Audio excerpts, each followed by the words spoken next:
Peace and Black Power family. Harlem educator, author, and activist, the Black Liberation Coach, Brother Ajay Taimba. I just want to take a few moments to welcome you to Harlem Liberation School's YouTube channel. Harlem Liberation School was started in 2016 by myself and my queen, and we basically saw that there was a lack of foundational Black political education going on in Harlem. We're not going to get up from under white supremacy without knowing how oppression works, how it affects and impacts in our community, the ways in which we internalize our own oppression and engage in self-defeating behavior and thinking, and our socio-political movements and our very important individuals and organizations throughout our history who played a leading role in fighting against and resisting and disrupting white supremacy.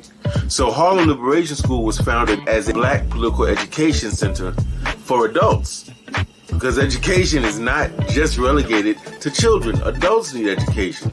It's those of us adults who maybe when we were kids did not get that foundational Africana studies of Black political education, the things we need to know to be free and to fight effectively for our liberation. And so that's what we're here to do. We hope that you will come through, check us out, look at our videos, like them, comment on them, and share them. Peace and Black Power.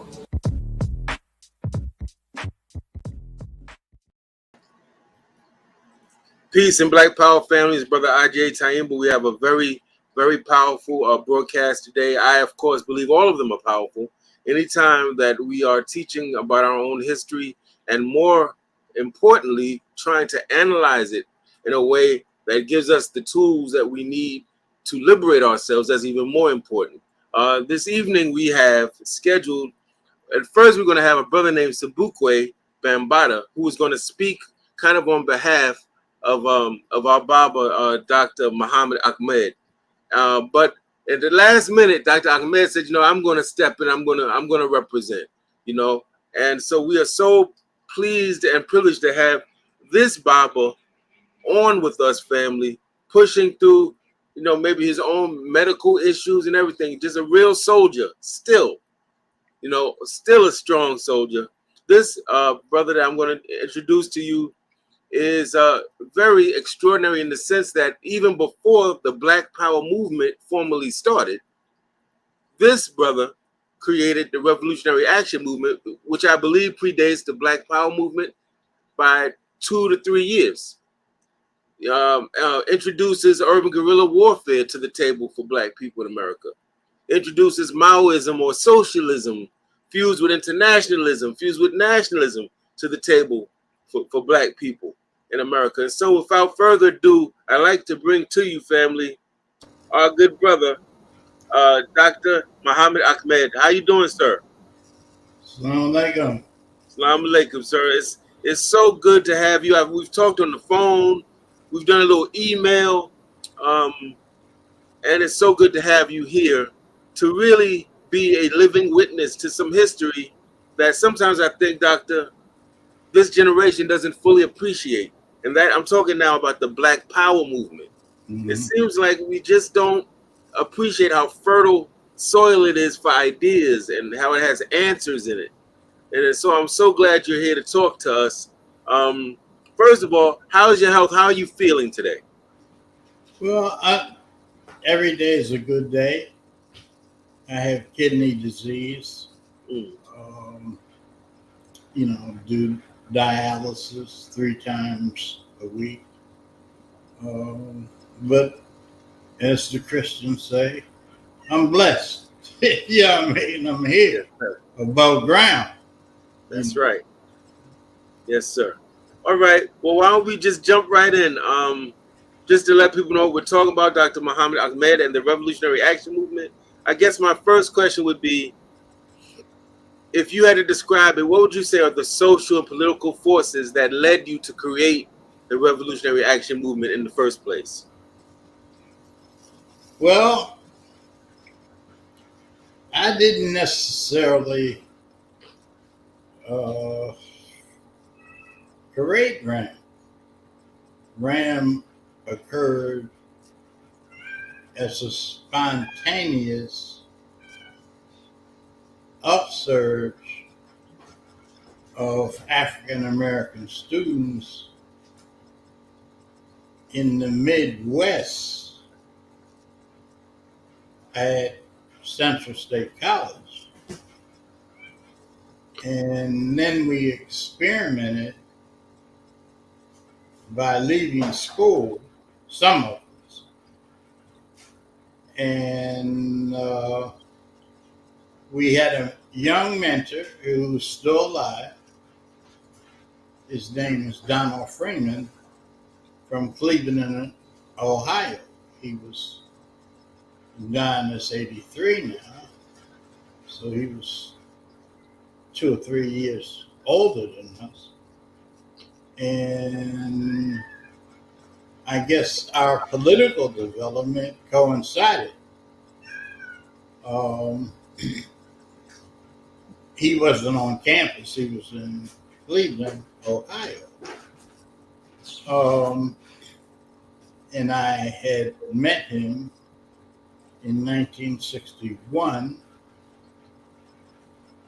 at the National Students Association conference, which didn't recognize SNCC. And of course, SNCC was the leading student movement at the time. And I was upset about that. And he assured me that there was something much deeper. And so we were both in the developing SDS, Students for a Democratic Society. And so at the time of the conference, Robert Williams was chased out of the country. And so some of us in, I guess, a midnight meeting decided we would create, that the movement could not advance until we could create conditions that Robert and his family could come back in the country. Yes, sir. And by Robert Williams, you're talking about Robert F. Williams. For those who don't know, Monroe County, North Carolina. He was the president of that particular branch of the NAACP. He famously went on TV and said that Black people had a right to arm themselves if the government was unable or unwilling to protect ourselves. And he wrote Negroes with Guns. He and his wife, Mabel Williams. If you don't know the history, family, please go check that out. Check out Negroes with Guns. Know the history. That's the man that Dr. Ahmad is referring to. Okay, and also, what, in your opinion, made RAM unique? What made RAM unique was that we came under the tutelage of Ella Baker. And if anyone studies Ella Baker, they will understand that as organizers, while we may have been vanguard, we did not see ourselves as the solution. Because that the vanguard has to always integrate with the masses of people. And your middle guard becomes the vanguard. And, by working on conditions of the people. So we had that tutelage from Ella working with SNCC. And she said, you work yourself, the role of an organizer is to work themselves out of a position uh, that the people need. They don't need you, you know, if the process is correct, because they develop in their own leadership. She said, wherever there's a black community, there's leadership. And she didn't get her due till years later. So that was our initial take. So when RAM started, it started as a study group. And everybody, it was uneven development in the study. But we had the opportunity, historical opportunity. Um, you don't even know it. And so the historical opportunity was we had Mrs. Azalee Johnson, who was our mentor, who had been a co-worker with Robert Williams. And so Don and I had done the initial 2 papers. Basically, I took his quotes and put them into a historical context. And I guess because of my background, my grandmother was a Garveyite, my paternal, and my father was active in the NAACP. And he had given me, basic, just, political education in growing up. And even looking at statistics, he would get from the attorney general's list, job, prospects. I got just a historical kind of thing. In high school, I was reading E. Franklin Fraser, Karl Marx, even Gandhi. So, I think guys used to think I was a little off, which people probably am now. But we were searching. They used to teach us the slaves used to dance and sing in slavery. And, that was just totally unacceptable. That we were happy in the slavery.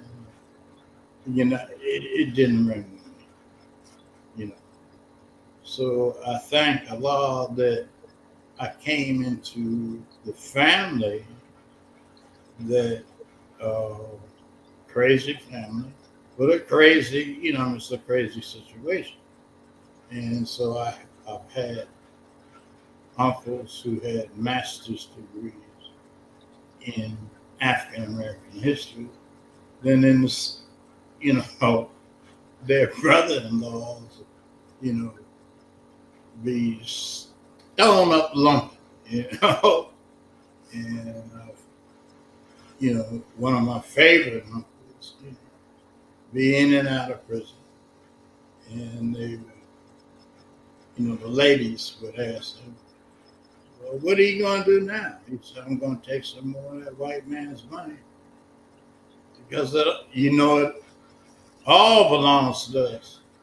Shut everybody up." So that's the kind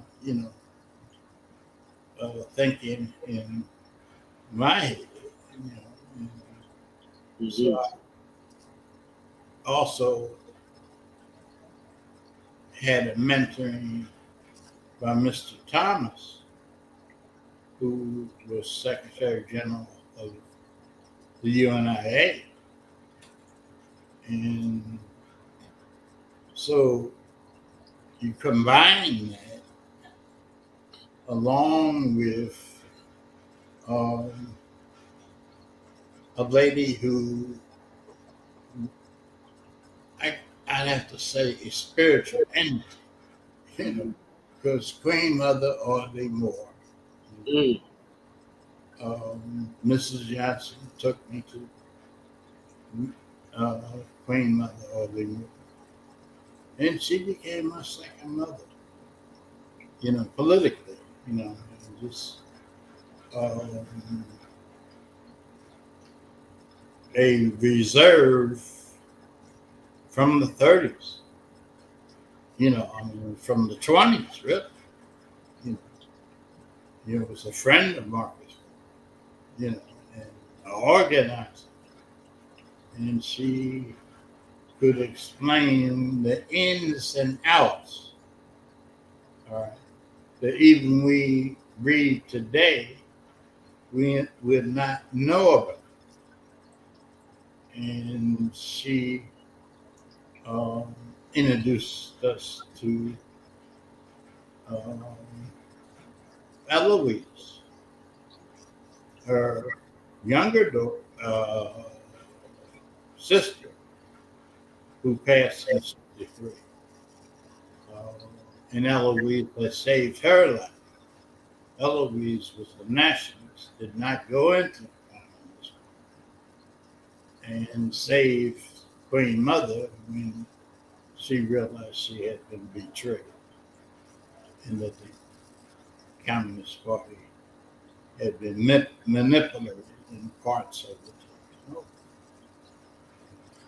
Now, Dr. Ahmed, I want you to know, I want to pause for a minute. I want to remind everybody you're watching Harlem Liberation School online, that our guest with us today is Baba, a Jegna in our community. It means he has distinguished himself through rendering great service to the community, being a model for young people to follow, and helping along our path of Black liberation. That is Dr. Muhammad Ahmed. He's with us today, sharing some of the jewels, wisdom, his experiences.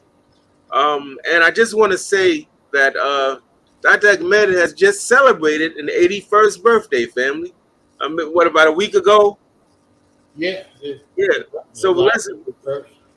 Yeah, so we want to give thanks to the Creator, the Most High, and to brother for being here and rendering service to us.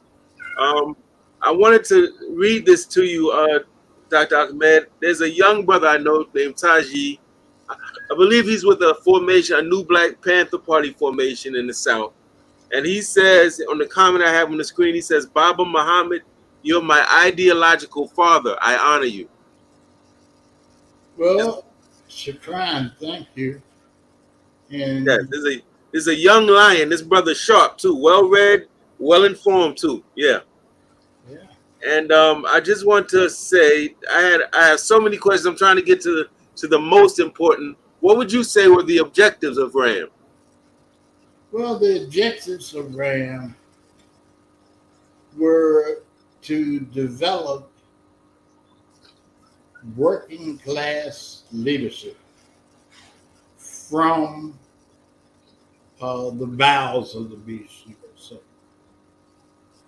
And we saw that young Black workers had the revolutionary enthusiasm.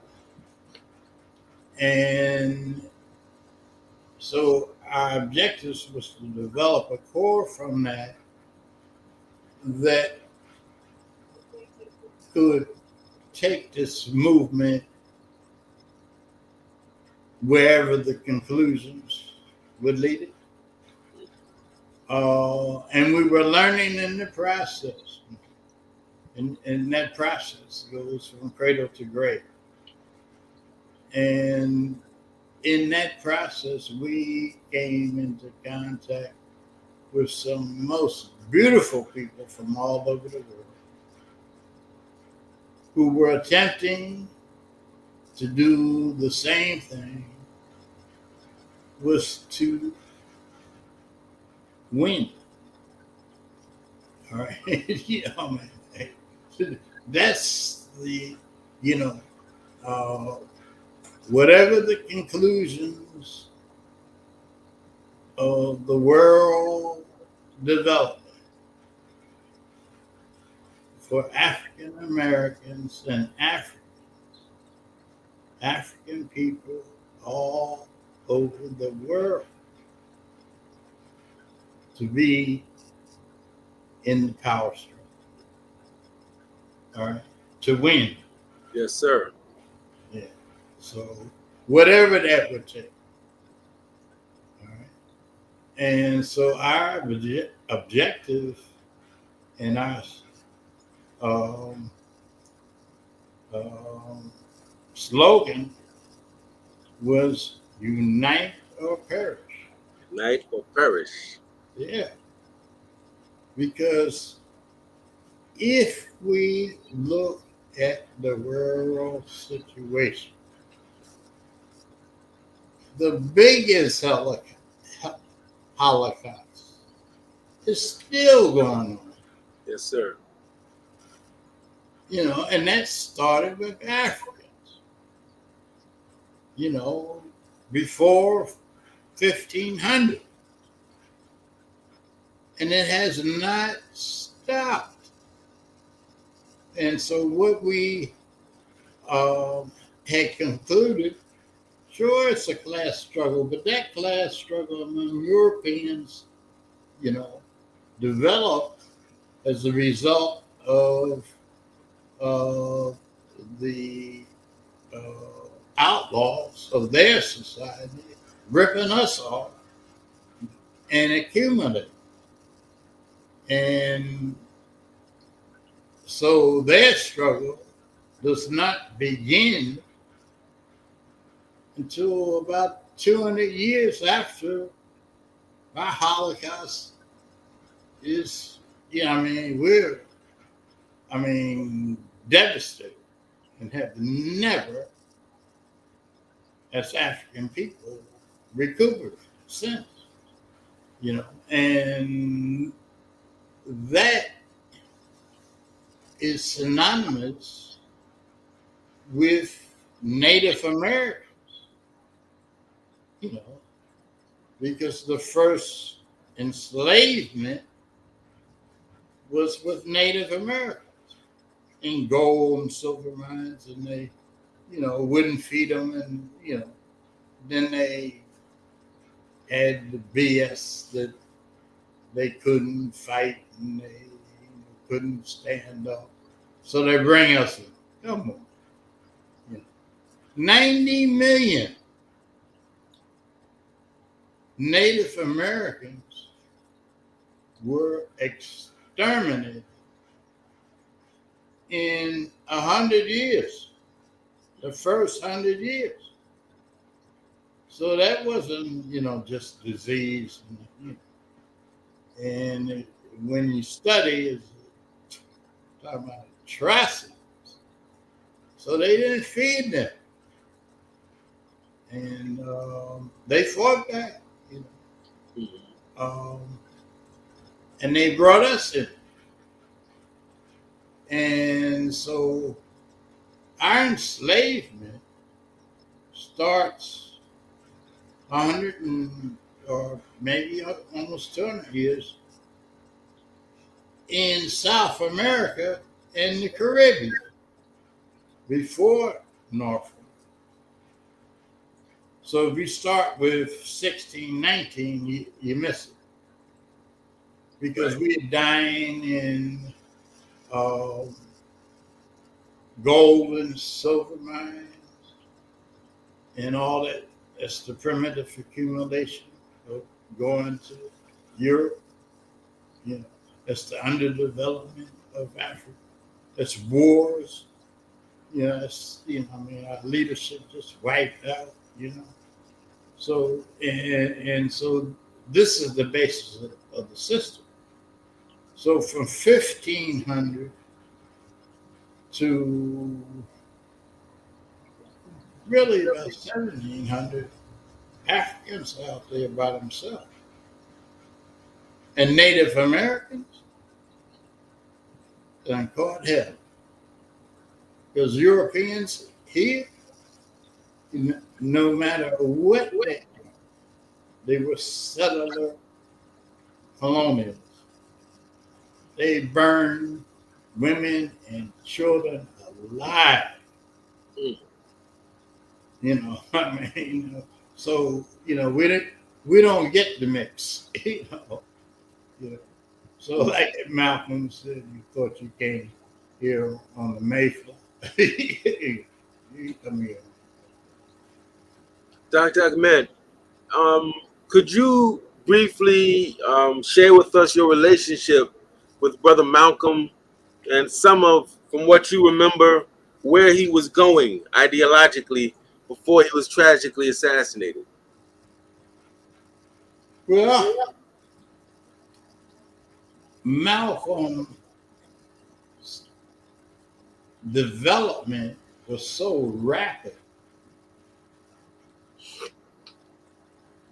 He was like an uncle, you know, or a big brother. And this is why, I practice Islam, and just from observing him. Mm. He was an icon in the community. Women used to stop him in the street. Hustlers used to come up to him, just embrace him. Little children, educated teachers, because he had developed as a organic intellectual.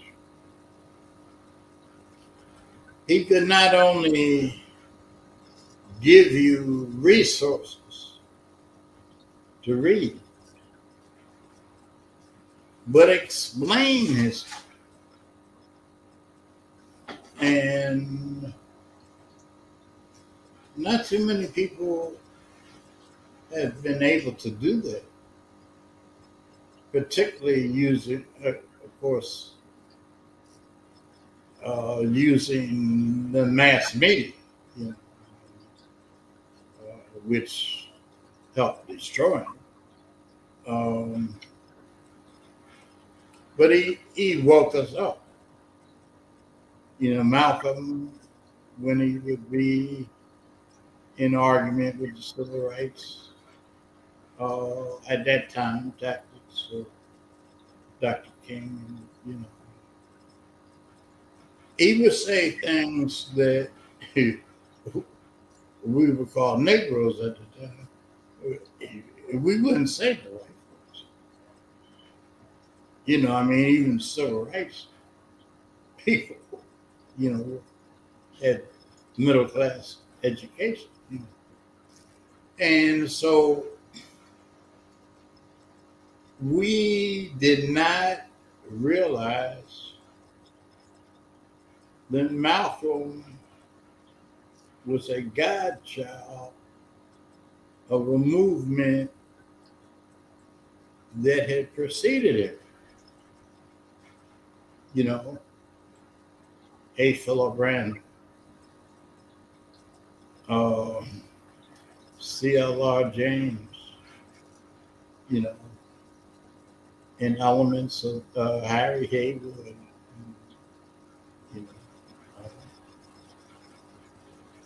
the Black Communists. They were the threat. And there was people who worked with Garvey and people who worked against Garvey but then realized that Garveyite was right, you know. And Richard B. Moore, Michaud had a bookstore at 125th Street. Um, Maybe 4 blocks from him was Richard B. Moore's bookstore. And so Malcolm had been in a study group with Mr. Michaud. And he taken me around as a young brother, and he could, Mr. Michaud would have books out, and they said, these are abolitionist books. And they cost $50, $60. So we had the money, buy those.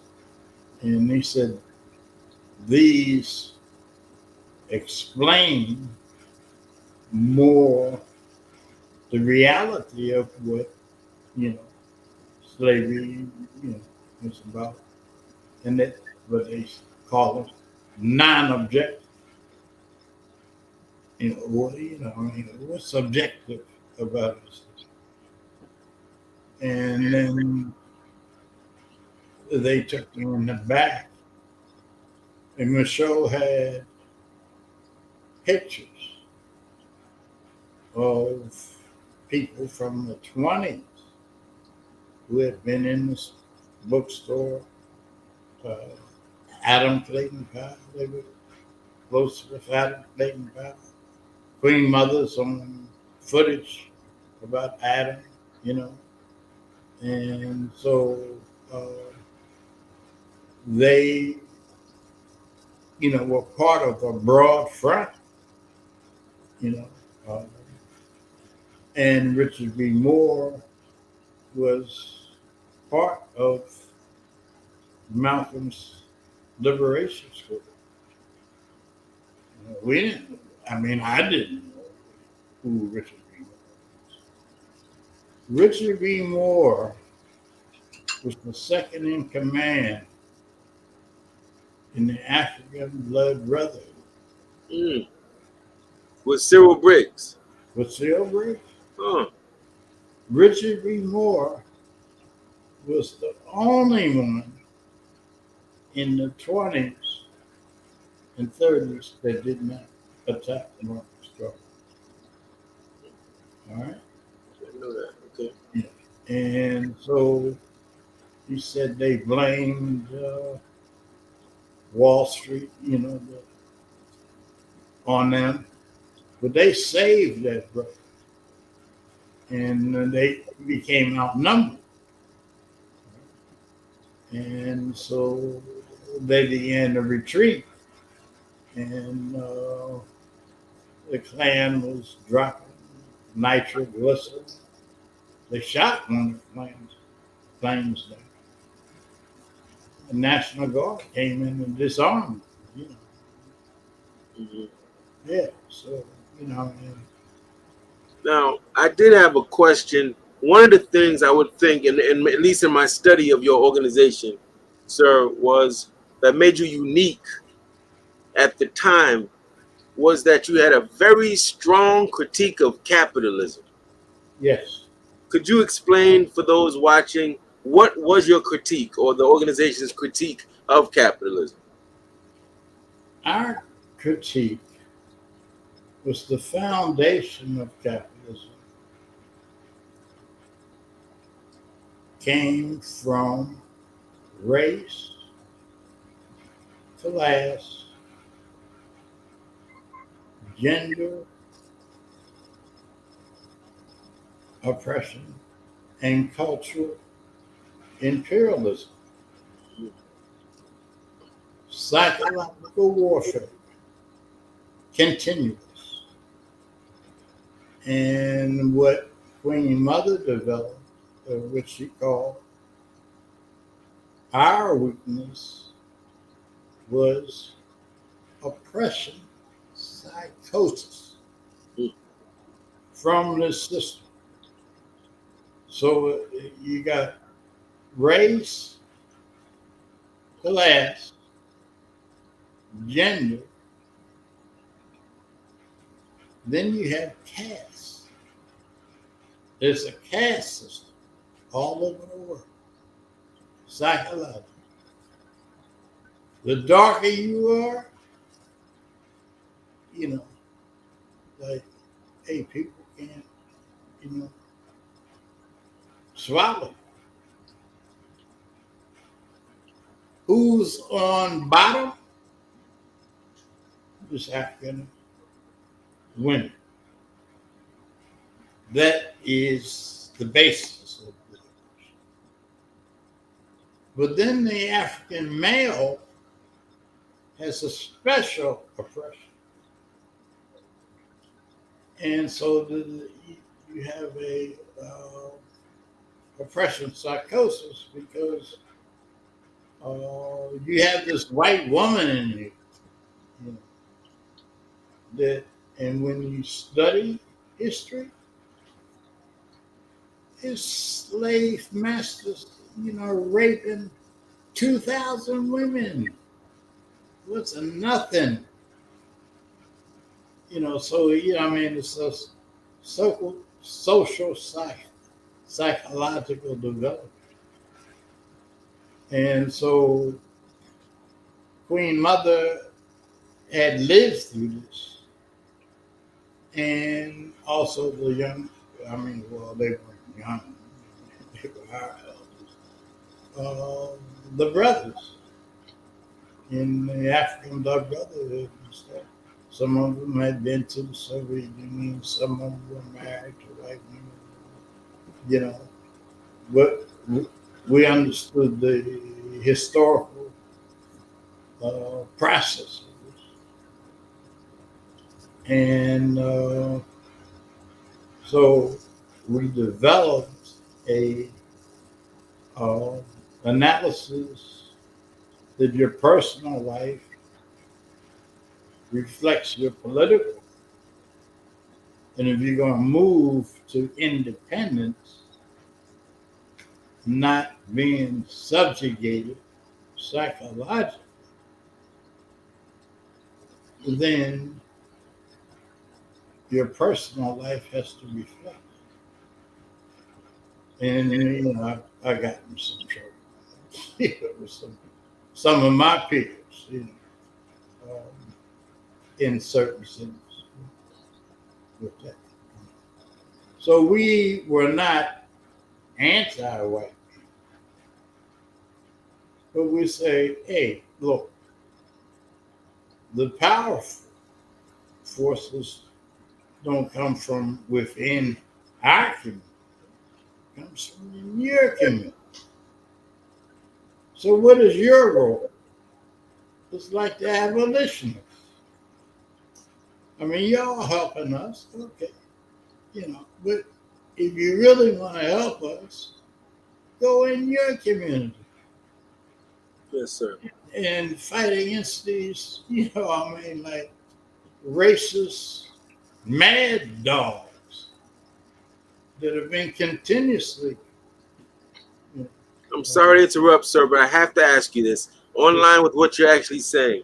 So did Ram, I take it Ram had non-black allies, and I take it that Ram had it, since you believe in internationalism, I'm assuming that you supported Asian, Latin, African revolutionary movements outside the United States. Is that correct? that's correct. I mean, we saw it as one world struggle, you know, and we learned a lot from the Cubans, but at the time, Cuba was, you know, going through that process of keeping some of their previous atrocities, you know, low, you know, which they have, you know, been allowed to emerge since, you know. And so the only conversation I had with uh,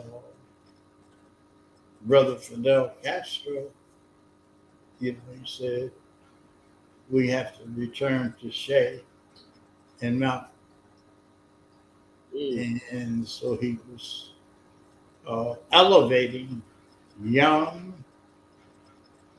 youth, African, Cubans, and women. So that was his struggles, from the 90s on. So, what we saw was happening, and they were killing. When I was in at Central, Patrice Lumumba, what they did to, Patrice Lumumba, and everybody, they killed more African revolutionaries than they killed African Americans. Because now my father was chased out of Greensboro, Maryland, where they're now talking about this brother who was killed, another George Floyd. He was chased out in the 20s. I didn't find that out until later in the month ago. But it's a continuous process. Or he got out, the brother didn't. So my grandsons face what I face and have 2 times more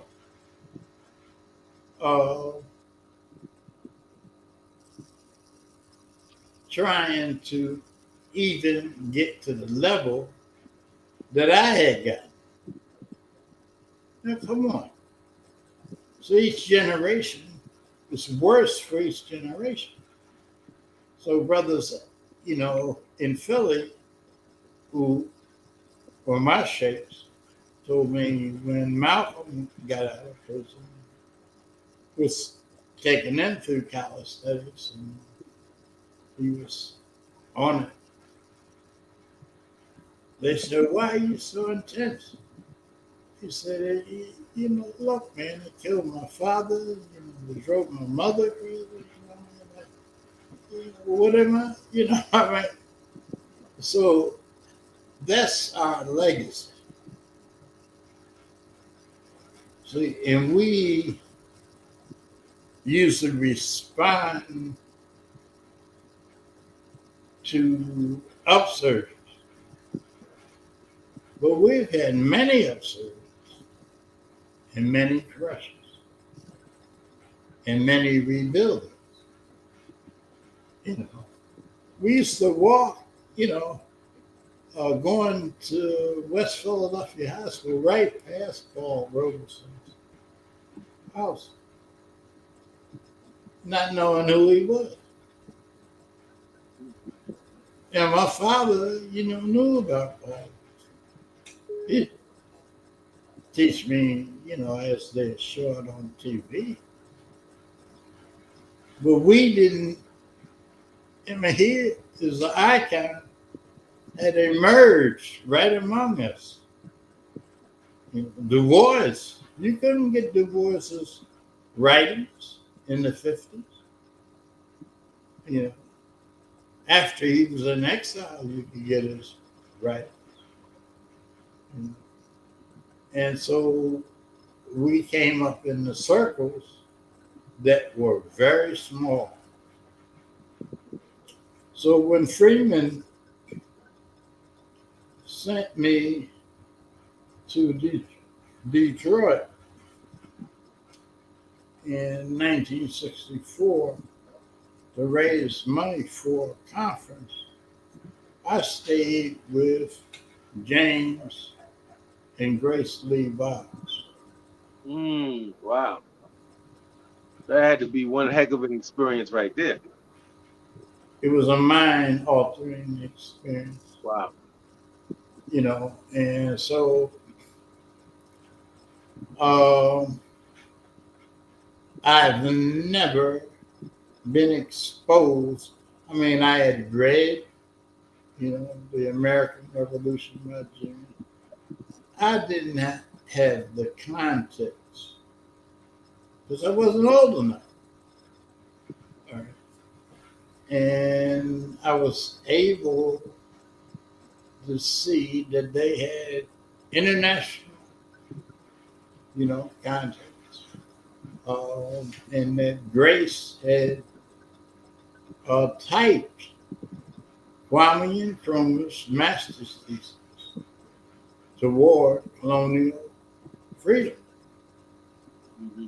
And so the circle was so small, like that as we young people were being exposed to it, I guess it was like an extended family. We were the knuckleheads that would listen to them. But I'd lay on Jimmy's floor and just listen to them. Go back into the 30s and the 20s and not realizing that, here was a community that had led Roosevelt to implement Social Security because they had a march in the I think 29 or 30s and midnight march, and 200 were shot. What books you going to get that in, right? Right. Yeah. So. Now, I know that being that RAM started in 62, 63, correct? 62. Yeah. Okay, so most historians place the Black Power movement at roughly 66, 65, 66. So your organization predates the Black Panther Party, the Yes. Provisional Government of the Republic of New Africa, right, and a lot of other Black Power formations. So I'm assuming that your organization served as kind of mentors or advisors to up and coming Black Power organizations. Is that true? Yes. Now, who you can interview is Don Freeman and Askia Muhammad Touré, Excuse me. who's in Boston. And we were sent inside of SNP. And so the nationalists, the revolutionary nationalists inside of SNP, they were our comrades. And I have to give obedience to Willie Peacock, from who's over the Greenwood project. And so we, developed an internal process inside us that radicalized Stokely. And so I scared could go into all of that.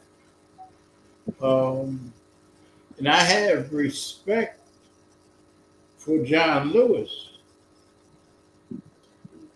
that he put us on the staff and said, I may not agree with what you advocate, but you have the right to try to organize. Now, I have a few things I want to ask. I just want to see, are these things true? And I know that you are qualified to tell us. Is it true that Brother Malcolm and Brother King at one point were talking about King taking his people and organizing the South and Malcolm organizing the North into kind of a coalition? Is there truth to that, or is that just a Yes, rumor? it's not a rumor. Wow. It's not a rumor. There are somewhere tape recordings of their telephone conversations. Hmm. They had 2 hour Hmm. conversations. So Malcolm's taking our issue of genocide to the UN was not separate. So King could not be in those meetings because it would kill his financial aspect. So his lawyer would be in those meetings. So of course that sent the government, crazy. Hmm. And a lot of people don't know that. Well, the government sometimes, or most of the time, the president is a killer. So, I mean, Johnson was a killer. And, I mean, he had all that facade. There's books. Okay, I have another one for you. I'm sorry to interrupt. I'm very I'm like a kid in a candy store right now. Sorry. I get all these questions answered. So is it also true that Malcolm's OAAU was conceived as being kind of an above ground united front organization that could receive international financial money from Yes. other governments abroad, and that RAM would be kind of an underground component of the OAU? Is that true? Yeah, that was true. Mm. That was true because they wanted to make me minister of defense of the OAU. I said, no, you're not going to do that. And so Larry Neal would be, our representative. We had others who were there. Dr. Henry Clark was Malcolm's mentor. You Queen Mother was Malcolm's mentor. For years. So, it wasn't any kind of, half of your leftovers from the Communist Party, who were nationalists and who had left the Communist Party, who were nationalists, were his intelligentsia. John Oliver killings, stone soldiers, from the Pacific, World War II. He was there with Malcolm. Yes, so many people. Now we know that RAM advocated what you might call urban guerrilla warfare, certainly a form of armed resistance. And we know that made you and RAM targets of COINTELPRO. I read some of their files, man, and they have a whole piece on you and RAM and where you are, where you're going, and you're in this plot and all types of stuff. Were you aware at any point, you or the other members of RAM, were you aware that the U.S. government was surveilling you full time at one point, every day of the year. Were you aware of that? Yes. Wow. Um, when we talk about urban guerrilla warfare, that was basically Robert Williams, thinking and to try, you know. And, I was targeted by a mistake, at the initial stage of it. So I knew that coming back into the United States,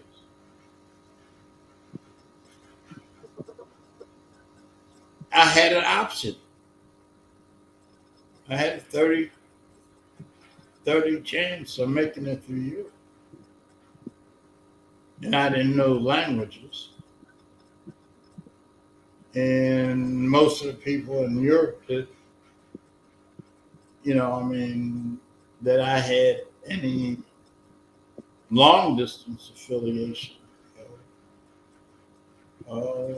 like the French Communist Party and stuff, they did not agree with us. They did not agree with Malcolm, and saw us as a threat. And we ain't done nothing. We dealing with ideas. All right. So we had cadre development, and in some places we were organized like that. But in other places there were people who associated ideas with their experience. Now, the mistake that I asked and still ask my brother of the Black Scholar, Dr. Nathan Hare, and he helped save my life.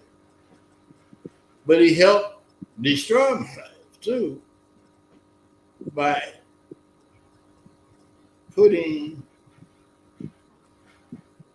mistakenly an article that I'm quoting Robert in my name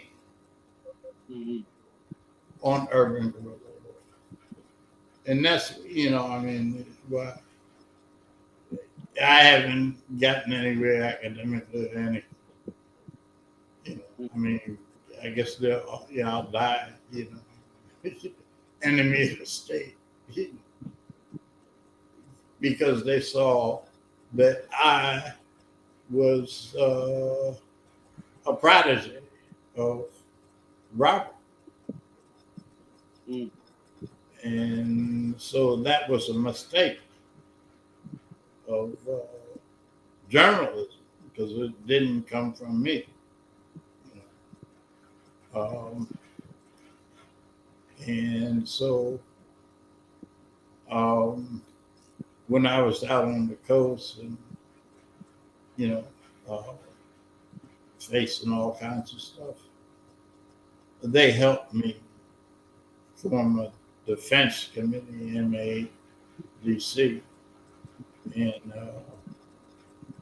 that we use this to mobilize support when I got out on the East Coast. In Philadelphia, Cecil B. Moore masterminded, our legal defense. In 10 cases there were dropped. We got a negotiated settlement, and they beat a young lady, and we held them. So they, were killing the rest of us. So, I was old by this stuff because it was young brothers coming out of Harlem in the East Coast, in Jersey, they were not playing. And so, I was just an old head, and they let me go. You know. So I went on back to school. You eventually got a doctorate, correct? Yes, At eventually. UMass? Huh? At UMass? No. When they gave me a scholarship. They said, "Ak, if you want to come back to school, you know." And so I just missed something in LA. I forget. Uh, they shot him up, you know. And so I was supposed to speak. Imari was supposed to speak. And Angie was supposed to 90 yards away from where they just, fired them all up. So I get a call from the brothers, for the speaking engagement. I think it was 4,000, outside of this, community center. And then I get a call from Askia Muhammad the same day, scheduled for the same day for 4,000 up in Brooklyn or somewhere. And so it didn't sound right for me. And I was out in California, and they said they, didn't have return. And I said, well, I'll get a beer can and go, a bar to bar and say, y'all got me trapped out there. And so they come back with the money. And I made it back to sleep. As I'm coming home in Cleveland, as I'm opening the door, my spouse at the time, she's watching defreeze. And so I get a call from Mamadou. Said, don't know why you didn't come out. But whatever you did the right thing. They said in the morning, they woke up, they had painted Black Liberation Army on the side of the walls, community center, and it took them half a day to get the whitewash that off. And they said, you would have got it, where I was supposed to speak was 90 yards away. I ain't had nothing. So this is the kind of life you live. So, I said, well, my father had passed, so I go see the rest of my family. Couldn't drive, but had license. Drove back to the East Coast and came up to New York, and they said, hey, some guys come shooting at us. And so they said, who's going to be in New York? And they found out I was going to be in. And they came over to protect me. Got insured. I said, I don't know what y'all going to do. I'm going to the hills. So I retreated. What you going to do? Right. Dr. Ahmed, I have a quick question. Someone has asked this question a while ago that's watching live, and it's a really good question. They say, as far as you know, would you say that RAM was one of the first groups to theorize Black America as being an internal colony? Yes, yes, but not the first black total black group. You know, there were people who had internalized, had developed theoretically that in the 30s. And so if you study C.L.R. James, now he breaks, he doesn't break, he's opposed to the CP's development of a, black belt nation in the South, which also says we are internal colony.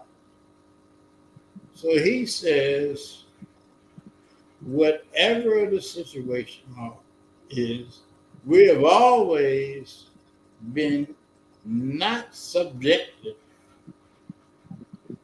to the development of the white working class, but we have been the revolutionary force that has always propelled the white working class. And that not only are we an internal colony, you can't describe where that is because African Americans have to describe it. And that was our mistake. The majority of us were in the South, South. But he says that African Americans have to develop that for themselves. Then you can say, oh. And so you learn, and relearn, as you go. Dr. Ahmed, let me ask you this as well. We all hear about all the countries in Africa that embraced Brother Malcolm. But Sister Elena Porter asked one of our watchers, she says, were there any African countries that didn't embrace Brother Malcolm, that did not receive his message well? Look at Africa now. Of course. Now, we were coming out of we used to talk about the Bandung Conference, And so after World War II, you had your nationalist development, and along with Du Bois and the Fifth Pan-African Congress, Kenyatta, the Mau Mau, all that element, Ben Bella, So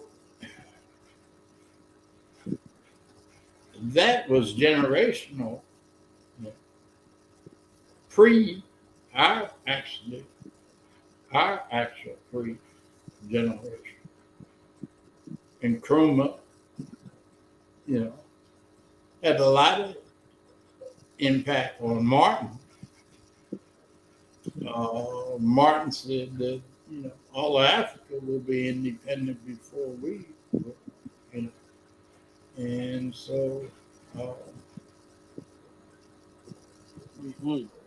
people who 4 or 5 years older than had this perspective. This was nothing new.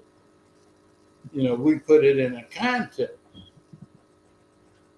And what we learned from the context, you got to be very careful if you want to be my age, or Richard B. Moore's age, Harry Abel's age, Abner Berry's age, Queen Mother's age. That took some scientific thinking on their part now. When to pull out of this stuff, and this stuff is more to it than what you see. And so we put it in a historical context. You know, I had mentors at Central State. One wanted me to stay in school. The other feared me leaving school, they were going to kill me. And so we took the chance, you know. And so once they be like Du Bois, that's what did they do with Du Bois? They put him in chains, right? Yeah. So why should I stay in academia to get a PhD to be in chains? You know, I mean, you know, so if they're gonna do that, you know, make it even steeper. Go for broke. And of course, that was sort of, you know, a little crazy. Yeah. Okay, So well, in the middle of this thing, you say, hey, you know, yeah, you dealing some killers. as you see it, what were Ram's greatest achievements or contribution to the struggle, and what are some of the things that you think were left unfinished that maybe today's generation needs to pick up? Well, learning, and this is it where Malcolm said, you learn from who's successful on what they're successful, in what context it is. All right.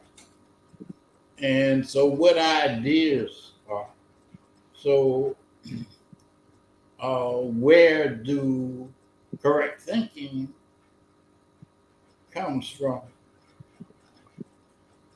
So what's important for us, at least me, you know, was studying our history.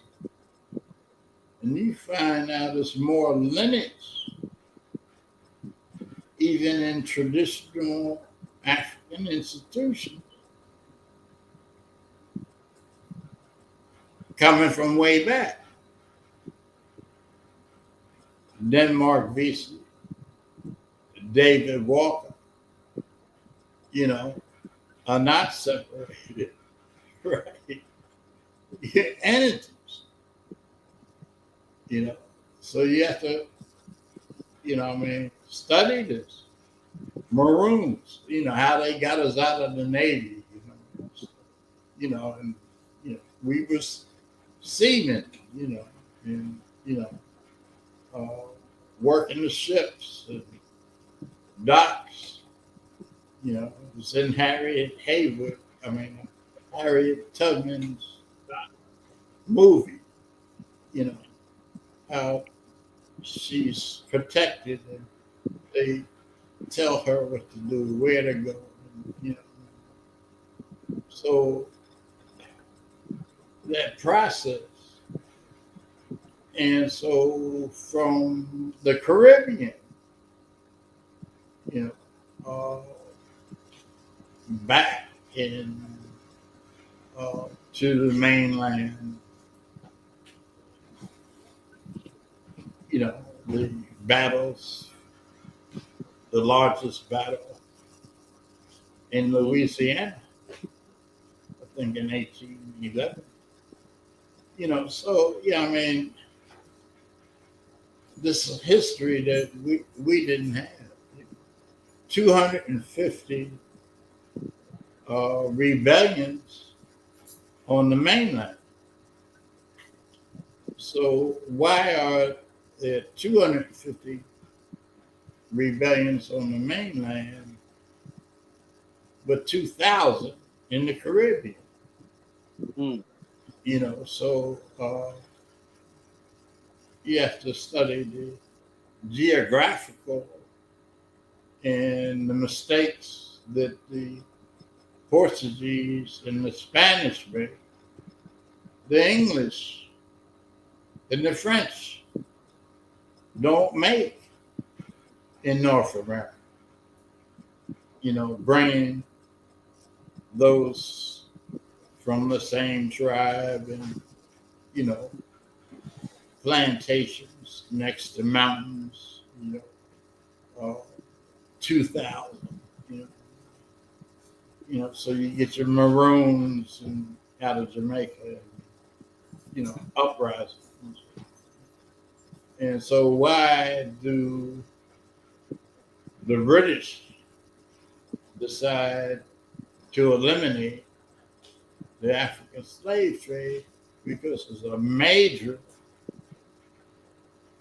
revolt in 16 something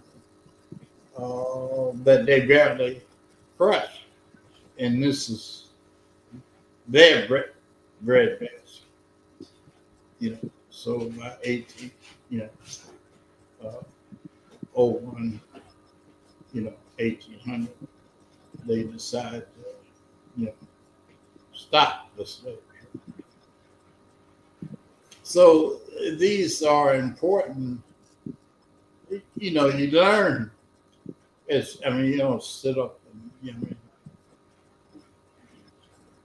as you see that we can, we had gotten to the point with the help of Maoism in 63 of mobilizing 30,000 people. But we couldn't emerge as leaders. We didn't have the resources. So let me ask you this, and those watching, thank you for watching. We're doing our best to answer your questions. Please know that Dr. Muhammad Ahmad has just turned 81 years old, family. He has to rest. We're not going to have him here for 2 whole hours talking straight. He needs to rest. So we're grateful that he's here at all, right? So a few things. He wrote a master's thesis and his doctoral dissertation that really kind of chronicled some of the work of Ram.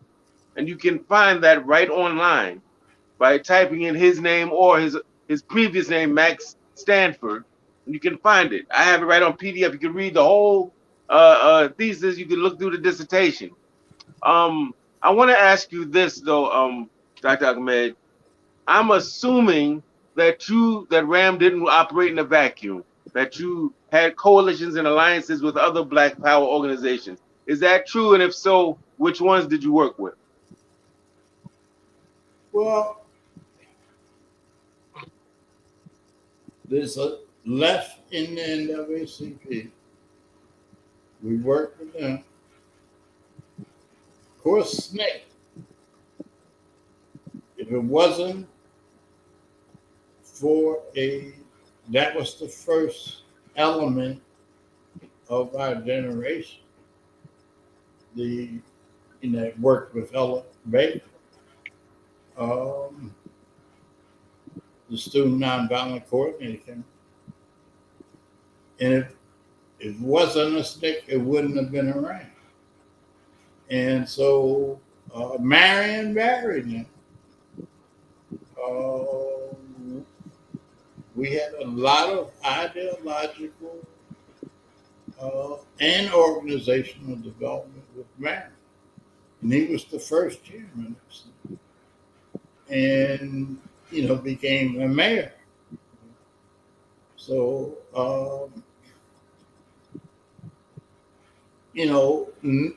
don't concentrate on the negative, but look at the positive of what people do. So it wasn't, it's a brother named Slater King, no relation to Martin, and they killed him. And there were others throughout the South who, some had been in the American Communist Party. And when they shut down the South, they went into church and, continued to do the same. So there were people there. You know, there was more people in the South that, to me, were, you know, than in the North. So, you know, it's one generation to the next, you know. And so the having relationship with people who survived taught us you have to be careful. And we weren't careful enough. You know? But, and we helped form the Black Panther Party. You know, there was disputes on the West Coast. And, you know, so when they marched on the state capitol, I knew that was the beginning of that. Because anybody that marches on the state capitol, they're going to come back. Black, white, red, yellow, blue. You can't march, no guns, nowhere, whether they loaded or not loaded.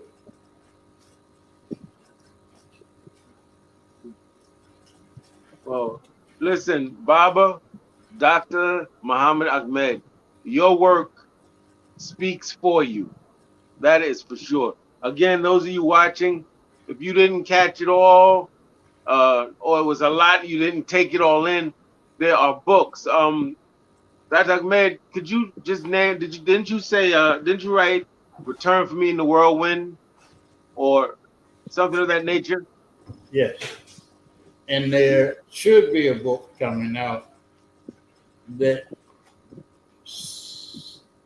this book here was my doctoral thesis. By many more writings, we will return in the world. And We will return in the whirlwind, playing off of the famous words of the Honorable Marcus Garvey. Yeah. Yes, please get that book, family. Read it and analyze it. A lot of history that is relevant to us right now as we speak. And with that, the last question, Doctor, the last question. Yes. And that is, could you give one compliment to this generation of Black liberation activists and give one critique?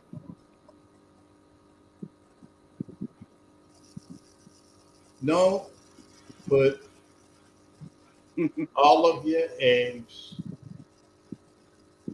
in one basket. You are beautiful. Black Lives Matter. You're beautiful. The development is continuous.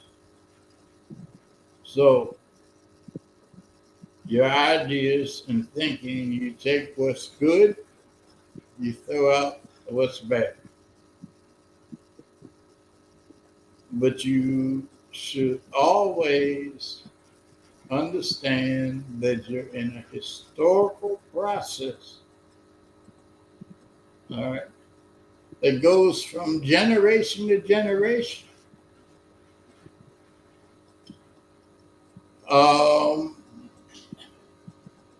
I learned from Samir Amin and my father. My father, was just a street philosopher. So he'd say, hey, man, there's many ways to skin a cat. So when you say by any means necessary, there's many ways to skin a cat. Yeah. And then he'd say, look, Max, power is neither black or white. It's green. So when you look at the basis, it was for somebody to get rich. And if you ain't rich, who is it? And how did they do it? So the uh, objective is for us to eliminate bullies and greed and oppression. You know, whether it comes from east, west, whatever. You know, so the more you study world history, it's been a struggle for a long time. I don't know if that explains it. Yes, sir. That's fine. That is fine. And listen, there's been a lot of activity on the thread. We thank you all. We're sorry we couldn't get to every single question, family. But, I had to raise some general framing questions to frame the discussion. And again, as much as I would like to talk to our good Baba for another 8 years of questions, he has other things to do. He has to get some rest, right? And hopefully, maybe we'll either be able to bring Baba back on or have another type of discussion like this. We want to thank you, Baba, Dr. Muhammad Ahmed, for your service, your time, still going strong, still here in the struggle, and still teaching. And we just thank you for that. And we just hope you have a good evening. I'm going to be in touch with you and Brother Sabukwe just to check on you, see how you're doing. And please, family, in closing, make sure that you get the book that Dr. Ahmed showed you. Please make sure you check him out on the internet. Actually, there's some stuff you can read online. And I want you to get a sense of how the enemy was targeting this man and Ram. So you can get a sense of what it is that threatens them, what it is that they're worried about. And that can be very instructive in some cases. All right. Dr. Muhammad, salute to you, man. Happy belated 81st, man. We love you, Baba. Thank you so Thank much. you. Thank you. Yes, sir. And thank Thank you so much. for having me. Family, y'all take care. Don't forget to subscribe. And we will be back. Just check us out on Facebook, on Twitter, on Instagram to find out our schedule coming up. Can't stop, won't stop, family. As long as we're breathing, we're here. We're gonna get that black political education for you. With that said, peace and black power. Have a beautiful evening. Thank y'all for joining. Peace and black power, the Yes, united sir. front to destroy fascism.